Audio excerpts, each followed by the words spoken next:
Well, thank you very much, Klaus, and very special congratulations on your 50th year hosting the annual meeting of the World Economic Forum, a truly amazing achievement.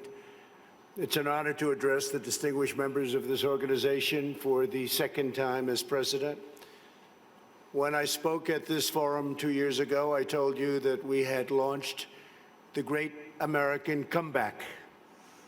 Today, I'm proud to declare that the United States is in the midst of an economic boom, the likes of which the world has never seen before. We've regained our stride, rediscovered our spirit, and reawakened the powerful machinery of American enterprise. America is thriving, America is flourishing, and yes, America is winning again like never before. Just last week alone, the United States concluded 2 extraordinary trade deals, the agreement with China and the United States-Mexico-Canada agreement, the 2 biggest trade deals ever made. They just happened to get done in the same week. These agreements represent a new model of trade for the 21st century, agreements that are fair, reciprocal, and that prioritize the needs of workers and families. America's economic turnaround has been nothing short of spectacular. When I took office 3 years ago, America's economy was in a rather dismal state. Under the previous administration, nearly 200,000 manufacturing jobs had vanished. Wages were flat or falling. Almost 5 million more Americans had left the labor force than had gotten jobs, and more than 10 million people had been added to the food stamp rolls. The experts predicted a decade of very, very slow growth, or maybe even negative growth, high unemployment and a dwindling workforce, and very much a shrinking middle class. Millions of hardworking, ordinary citizens felt neglected, betrayed, forgotten. They were rapidly losing faith in the system. Before my presidency began, the outlook for many nations was bleak. Top economists warned of a protracted worldwide recession.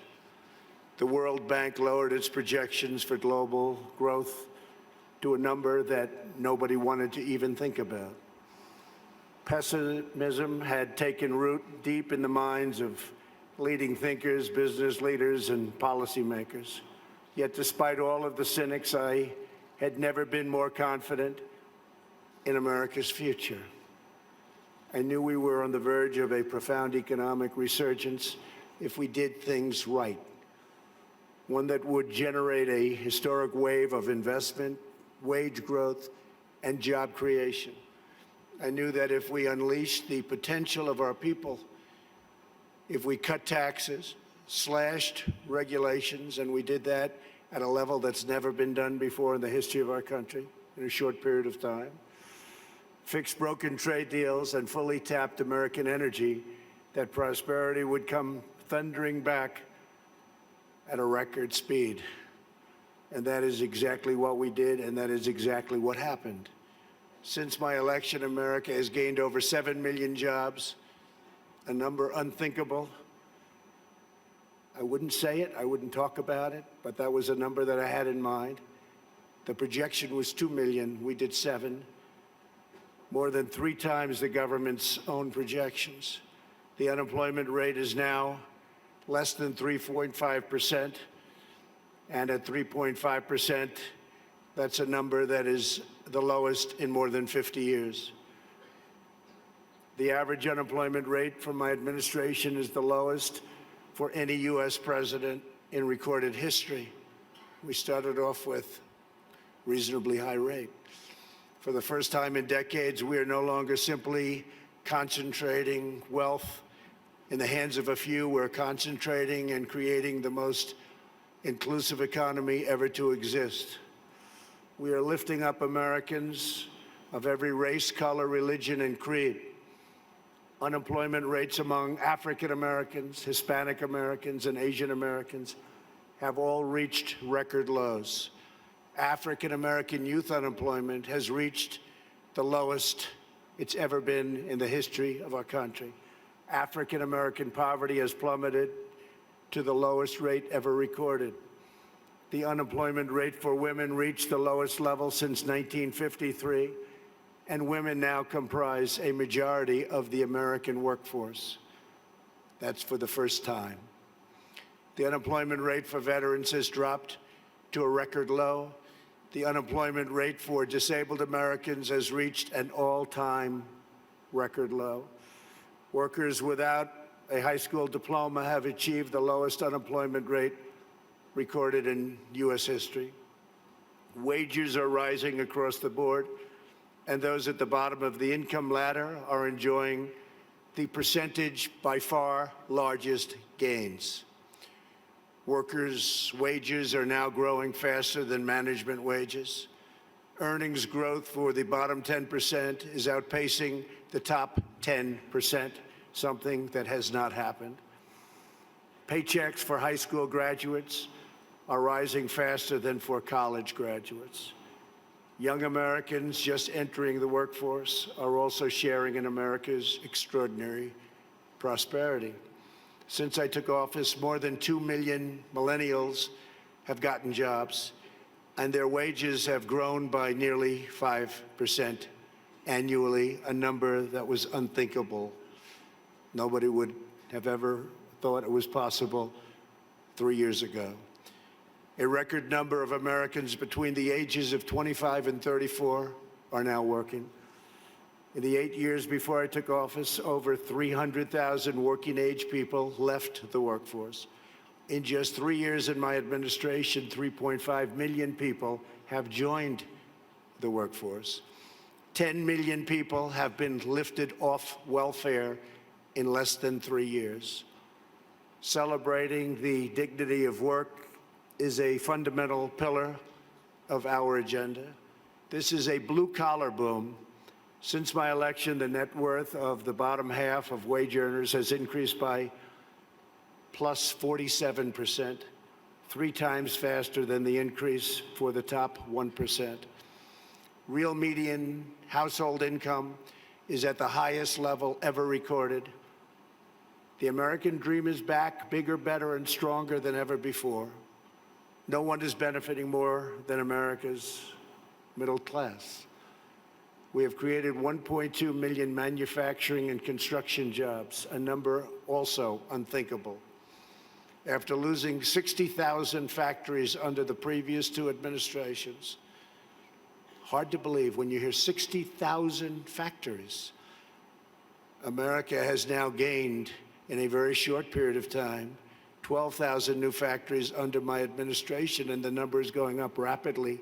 We'll be beating the 60,000 number that we lost, except these will be bigger, newer, and the latest. Years of economic stagnation have given way to a roaring geyser of opportunity. U.S. stock markets have soared by more than 50% since my election, adding more than $19 trillion to household wealth and boosting 401ks, pensions, and college savings accounts for millions of hardworking families. And these great numbers are many things, and it's despite the fact that the Fed has raised rates too fast and lowered them too slowly. And even now, as the United States is by far the strongest economic power in the world, it's not even close. It was going to be close, but a lot of good things happened to us and some not so good things happened to certain other places. They're forced to compete, and we compete with nations that are getting negative rates, something very new, meaning they get paid to borrow money, something that I could get used to very quickly. Love that. Got to pay back your loan? No, how much am I getting? Nevertheless, we still have the best numbers that we've had in so many different areas. It's a conservative approach, and we have a tremendous upside potential when all of the trade deals and the massive deregulation starts kicking in, which will be during this year, especially toward the end of the year. Those trade deals are starting to kick in already. The regulations are kicking in right now. and I see such tremendous potential for the future. We have not even started because the numbers we're talking about are massive. The time for skepticism is over. People are flowing back into our country. Companies are coming back into our country. Many of you who I know are coming back in with your plants and your factories. Thank you very much. America's newfound prosperity is undeniable, unprecedented, and unmatched anywhere in the world. America achieved this stunning turnaround not by making minor changes to a handful of policies, but by adopting a whole new approach centered entirely on the well-being of the American worker. Every decision we make on taxes, trade, regulation, energy, immigration, education, and more is focused on improving the lives of everyday Americans. We are determined to create the highest standard of living that anyone can imagine. And right now, that's what we're doing for our workers, the highest in the world. And we're determined to ensure that the working and middle class reap the largest gains. A nation's highest duty is to its own citizens. Honoring this truth is the only way to build faith and confidence in the market system. Only when governments put their own citizens first will people be fully invested in their national futures.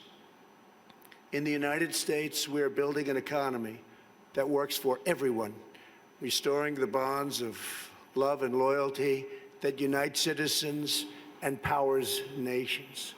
Today, I hold up the American model as an example to the world of a working system of free enterprise that will produce the most benefits for the most people in the 21st century and beyond.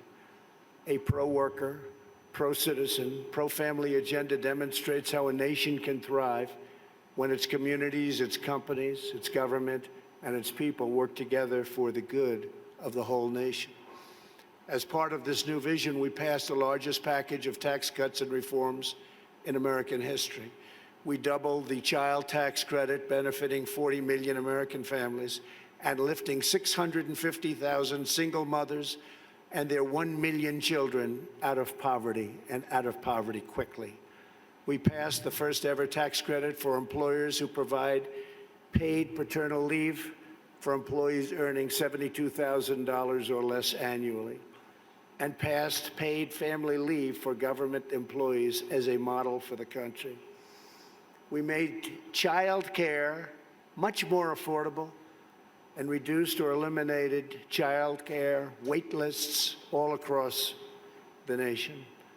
Our child care reforms are supporting working parents and ensuring their children have access to high-quality care and education, all of which they very much deserve.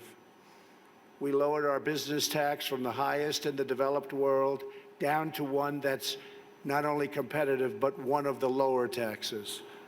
We created nearly 9,000 opportunity zones in distressed communities where capital gains on long-term investments are now taxed at zero, and tremendous wealth is pouring into areas that for 100 years saw nothing. The 35 million Americans who live in these areas have already seen their home values rise by more than $22 billion.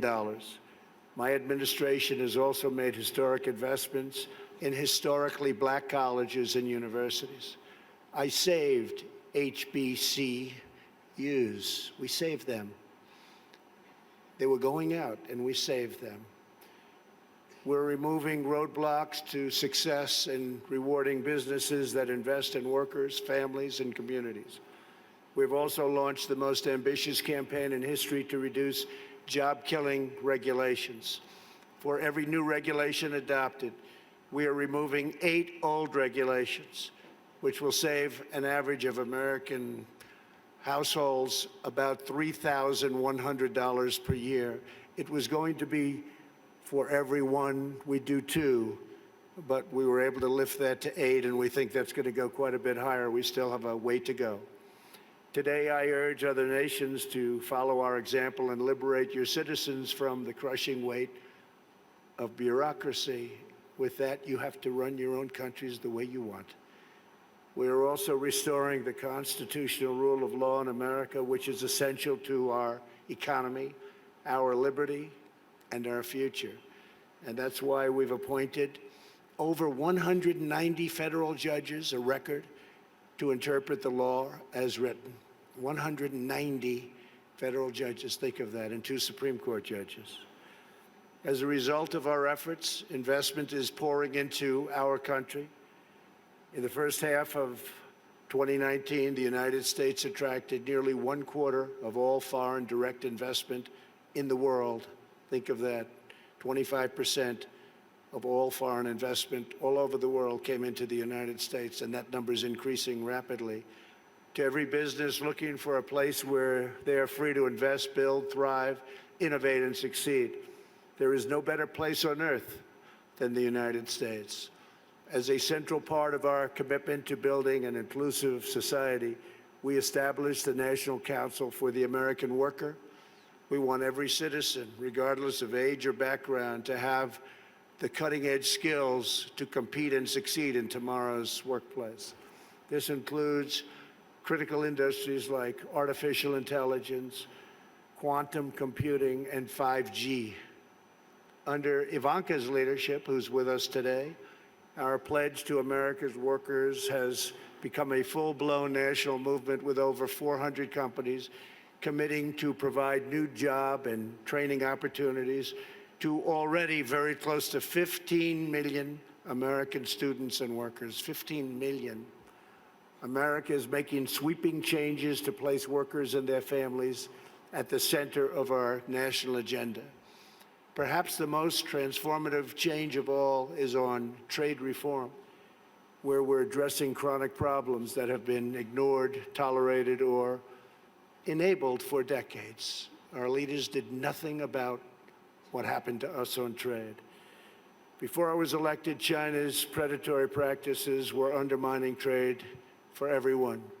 But no one did anything about it except allow it to keep getting worse and worse and worse.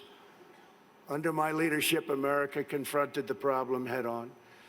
Under our new Phase 1 agreement, Phase 2 is starting negotiations very shortly. China has agreed to substantially do things that they would not have done, measures to protect intellectual property, stop forced technology transfers, remove trade barriers and agricultural goods and on agricultural goods where we were treated so badly, open its financial sector totally, that's done, and maintain a stable currency, all backed by very, very strong enforcement. Our relationship with China right now has probably never been better. We went through a very rough patch, but it's never, ever been better. My relationship with President Xi is an extraordinary one. He's for China, I'm for the U.S., but other than that, we love each other. Additionally, China will spend an additional $200 billion over 2 years on American services, agriculture and energy, and manufactured goods. So we'll be taking in excess of $200 billion, could be closer to $300 billion when it finishes. But these achievements would not have been possible without the implementation of tariffs, which we had to use, and we're using them on others too. And that is why most of our tariffs on China will remain in place during the Phase 2 negotiations. For the most part, the tariffs have been left, and we're being paid billions and billions of dollars a year as a country. As I mentioned earlier, we ended the NAFTA disaster, one of the worst trade deals ever made, not even close, and replaced it with the incredible new trade deal, the USMCA, that's Mexico and Canada. In the nearly 25 years after NAFTA, the United States lost 1 in 4 manufacturing jobs, including nearly 1 in 4 vehicle manufacturing jobs. It was an incentive to leave the country. The NAFTA agreement exemplified the decades-long failures of the international trading system. The agreement shifted wealth to the hands of a few, promoted massive outsourcing, drove down wages, and shuttered plants and factories by the thousands. The plants would leave our country, make the product, sell it into our country. We ended up with no jobs and no taxes. Would buy other countries' product. That doesn't happen anymore. This is the wreckage that I was elected to clean up. It's probably the reason I ran for president more than any other thing, because I couldn't understand why we were losing all of these jobs to other countries at such a rapid rate. And it got worse and worse, and I think it's probably the primary reason that I ran. But a new system that puts workers before the special interests, and the special interests will do just fine, but the workers come first. Our brand new USMCA is the result of the broadest coalition ever assembled for a trade agreement. Manufacturing, agriculture, and labor all strongly endorsed the deal. And as you know, it just passed in Congress overwhelmingly. It shows how to solve the 21st century challenge we all face, protecting intellectual property, expanding digital trade, reshoring lost jobs, and ensuring rising wages and living standards. The United States has also concluded a great new trade deal with Japan, approximately $40 billion, and completely renegotiated our deal with South Korea. We're also negotiating many other transactions with many other countries, and we look forward to negotiating a tremendous new deal with the United Kingdom. Have a wonderful new prime minister who wants very much to make a deal, as they say. To protect our security and our economy, we are also boldly embracing American energy independence. The United States is now by far the #1 producer of oil and natural gas anywhere in the world, by far. It's not even close. While many European countries struggle with crippling energy costs, the American energy revolution is saving American families $2,500 every year in lowering electric bills, and numbers that people said couldn't happen. And also, very importantly, prices at the pump. We've been so successful that the United States no longer needs to import energy from hostile nations. With an abundance of American natural gas now available, our European allies no longer have to be vulnerable to unfriendly energy suppliers either. We urge our friends in Europe to use America's vast supply and achieve true energy security. With U.S. companies and researchers leading the way, we are on the threshold of virtually unlimited reserves of energy, including from traditional fuels, LNG, clean coal, next-generation nuclear power, and gas hydrate technologies. At the same time, I'm proud to report the United States is among the cleanest air and drinking water on Earth, and we're going to keep it that way. And we just came out with a report that at this moment, it's the cleanest it's been in the last 40 years. We're committed to conserving the majesty of God's creation and the natural beauty of our world. Today, I'm pleased to announce the United States will join 1 Trillion Trees initiative being launched here at the World Economic Forum. 1 trillion trees. And in doing so, we will continue to show strong leadership in restoring, growing, and better managing our trees and our forests. This is not a time for pessimism. This is a time for optimism. Fear and doubt is not a good thought process, because this is a time for tremendous hope and joy and optimism and action. But to embrace the possibilities of tomorrow, we must reject the perennial prophets of doom and their predictions of the apocalypse. They are the heirs of yesterday's foolish fortune tellers, and I have them, and you have them, and we all have them. And they want to see us do badly, but we don't let that happen. They predicted an overpopulation crisis in the 1960s, mass starvation in the 70s, and an end of oil in the 1990s. These alarmists always demand the same thing: absolute power to dominate, transform, and control every aspect of our lives. We will never let radical socialists destroy our economy, wreck our country, or eradicate our liberty. America will always be the proud, strong, and unyielding bastion of freedom. In America, we understand what the pessimists refuse to see. That a growing and vibrant market economy focused on the future lifts the human spirit and excites creativity strong enough to overcome any challenge by far. The great scientific breakthroughs of the 20th century, from penicillin to high-yield wheat to modern transportation and breakthrough vaccines, have lifted living standards and saved billions of lives around the world, and we're continuing to work on things that you'll be hearing about in the near future, that even today, sitting here right now, you wouldn't believe it's possible that we have found the answers. You'll be hearing about it, but we have found answers to things that people said would not be possible, certainly not in a very short period of time. But the wonders of the last century will pale in comparison to what today's young innovators will achieve, because they are doing things that nobody thought even feasible to begin. We continue to embrace technology, not to shun it. When people are free to innovate, millions will live longer, happier, healthier lives. For 3 years now, America has shown the world that the path to a prosperous future begins with putting workers first, choosing growth, and freeing entrepreneurs to bring their dreams to life. For anyone who doubts what is possible in the future, we need only look at the towering achievements of the past. Only a few hundred miles from here are some of the great cities of Europe, teeming centers of commerce and culture. Each of them is full of reminders of what human drive and imagination can achieve. Centuries ago, at the time of the Renaissance, skilled craftsmen and laborers looked upwards and built the structures that still touch the human heart. To this day, some of the greatest structures in the world have been built hundreds of years ago.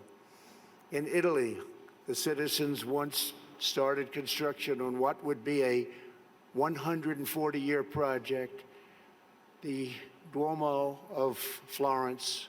Incredible place. While the technology did not yet exist to complete their design, city fathers forged ahead anyway, certain that they would figure it out someday. These citizens of Florence did not accept limits to their high aspirations, and so the Great Dome was finally built. In France, another century-long project continues to hold such a grip on our hearts and our souls that even 800 years after its construction, when the Cathedral of Notre Dame was engulfed in flames last year, such a sad sight to watch, unbelievable sight, especially for those of us that considered it one of the great monuments and representing so many different things. The whole world grieved. Through her sanctuary now stands scorched and charred, and a sight that's hard to believe. When you got used to it, to look at it now, hard to believe. But we know that Notre Dame will be restored magnificently. The great bells will once again ring out for all to hear, giving glory to God and filling millions with wonder and awe. The cathedrals of Europe teach us to pursue big dreams, daring adventures, and unbridled ambitions. They urge us to consider not only what we build today, but what we will endure long after we are gone. They testify to the power of ordinary people to realize extraordinary achievements when united by a grand and noble purpose. So together we must go forward with confidence, determination, and vision. We must not be timid or meek or fearful, but instead we must boldly seize the day and embrace the moment. We have so many great leaders in this room, not only business leaders, but leaders of nations. And some are doing such a fantastic job. We work together very closely. We will draw strength from the glories of the past, and we will make greatness our common mission for the future. Together, we will make our nations stronger, our countries safer, our culture richer, our people freer, and the world more beautiful than ever before. Above all else, we will forever be loyal to our workers, our citizens, and our families, the men and women who are the backbone of our economies, the heart of our communities, and the soul of our countries. Let us bring light to their lives one by one and empower them to light up the world. Thank you very much. God bless you. God bless your countries, and God bless America. Thank you. Thank you very much.